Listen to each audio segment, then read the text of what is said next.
Camp David नहीं जाएंगे Donald Trump. जी हां, ट्रंप ने खराब मौसम का हवाला दिया। आज होनी थी ट्रंप कैबिनेट की आपात बैठक, अब व्हाइट हाउस में ही होगी कैबिनेट की बैठक। तो बड़ी जानकारी सामने आ रही है इस बैठक को लेकर। व्हाइट हाउस में अब यह बैठक की जाएगी। खराब मौसम की वजह से ये बैठक व्हाइट हाउस में की जा रही है। ट्रंप ने खराब मौसम को इसकी वजह बताया। आज ट्रंप की कैबिनेट आपात बैठक होनी थी। ईरान पर इस बैठक में हो सकता है बड़ा फैसला।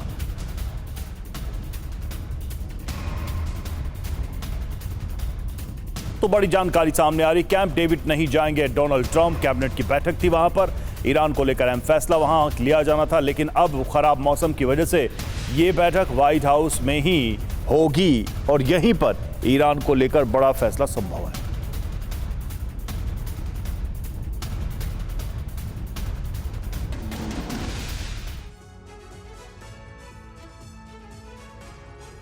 और 24 घंटे पहले तक ट्रंप के मंत्री दावा कर रहे थे जल्द ईरान और अमेरिका के बीच समझौते पर हस्ताक्षर हो सकता है, लेकिन अचानक अमेरिकी वायुसेना ने ईरान के तटों और बंदरगाहों पर एयर स्ट्राइक कर दी। इस हमले के बाद अमेरिका और ईरान के बीच तनाव बेहद ज्यादा बढ़ चुका है। डर है कि अरब में युद्ध एक बार फिर शुरू हो सकता है, लेकिन सवाल है कि वार्ता की कोशिशों के बीच अचानक डोनाल्ड ट्रंप ने ईरान पर हमले का फैसला क्यों किया? आखिर इस मिनी वॉर की वजह क्या है? इस रिपोर्ट में देखिए। कुछ मिनटों बाद ईरान को समझ आ चुका था कि डोनाल्ड ट्रंप ने युद्ध विराम का उल्लंघन कर एक बार फिर मिनी वॉर छेड़ दी है, जिसमें फारस की खाड़ी से लेकर ओमान की खाड़ी तक ईरानी तटों और द्वीपों पर बमबारी की गई। आधी रात हुए हमले में अमेरिका के टारगेट पर ईरान की speed boat, missile launch site और रनवे थे।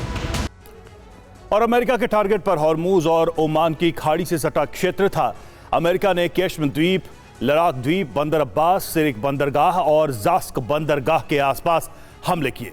आधी रात फारस की खाड़ी में अमेरिकी ड्रोन नजर आए, जिसके बाद केश्म द्वीप में मौजूद एयर डिफेंस सिस्टम एक्टिव हो गया। लेकिन डिफेंस सिस्टम ड्रोन पर हमले करता उससे पहले ही अमेरिकी ऑपरेशन शुरू हो गया। अमेरिकी ड्रोन्स ने लड़ाक द्वीप पर हमला किया। यहां अमेरिका के टारगेट पर स्पीड बोट थी। हमले में ईरान की 2 स्पीड बोट तबाह हो गई।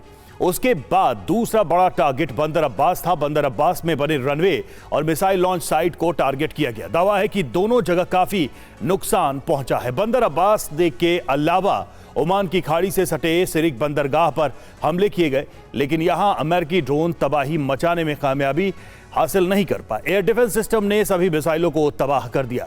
ओमान की खाड़ी के मुहाने पर मौजूद जास्क बंदरगाह पर भी हमला किया गया। यहां भी टारगेट पर मिसाइल लॉन्च साइट थी, लेकिन अमेरिका को कामयाबी नहीं मिल सकी।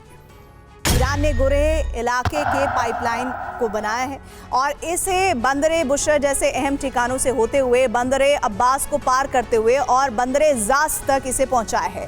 इसी जास्क पाइपलाइन के जरिए बड़ा खेल हो सकता है। ये 1100 किलोमीटर लंबी पाइपलाइन है, जिससे प्रतिदिन 10 लाख बैरल तेल सप्लाई हो सकता है।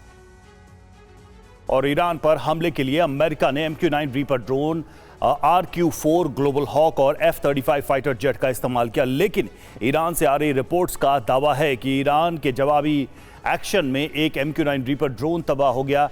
इस एक ड्रोन की कीमत $3 करोड़ के आसपास है, लेकिन इस मिनी वॉर में अमेरिका को नुकसान सिर्फ हथियारों के मोर्चे पर नहीं हुआ है, बल्कि उसकी छवि को एक बार फिर झटका लगा है। ऑपरेशन में शामिल RQ-4 ग्लोबल हॉक अमेरिका का टोही ड्रोन है। ये ड्रोन 60,000 फीट की ऊंचाई से दुश्मन के ठिकानों पर नजर रखता है। बीती रात भी ये ड्रोन अपना काम कर रहा था, लेकिन ईरानी एयर डिफेंस सिस्टम से निकली मिसाइलों से बचकर इसे बीच ऑपरेशन से भागना पड़ा। 5वीं पीढ़ी का F-35 जेट भी इस दौरान ईरान के एयरस्पेस में परवाज भर रहा था। यह दुनिया का सबसे एडवांस जेट है। इसकी स्टेल्थ तकनीक इसे दुनिया का सबसे उन्नत फाइटर जेट बनाती है।